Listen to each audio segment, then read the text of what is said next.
In this video I will show you how you can add a VismaNet Financials database and download data with the Power BI connector from Invantive Cloud. You do not need any technical knowledge to use our connector. This tutorial works for both PowerBI.com and Microsoft Power BI Desktop. Don't have an account on Invantive Cloud yet? Then watch our video on how to create an account for a free 180-day trial. Press the Add Database button on the homepage of Invantive Cloud. Now select VismaNet from the list of platforms. Sign into VismaNet Financials with your username and password. Allow VismaNet Intergrations to connect to your account. Your IP address must be added so that you can use Bridge Online with Power BI. Click the orange Add and Save button. Now launch Microsoft Power BI. Select Get Data under the Home tab. Look for the standard OData Feed connector in the list of Power BI connectors. Click on Connect.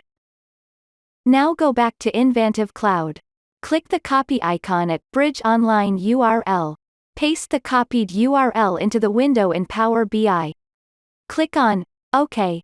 You must now log in with your Invantive Cloud credentials. Click on Basic. Enter your Invantive Cloud email address and password and then press Connect.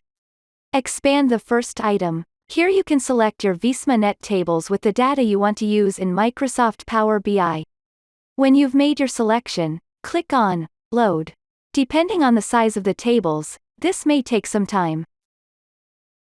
After the download is complete, you will see an overview of all your tables on the right.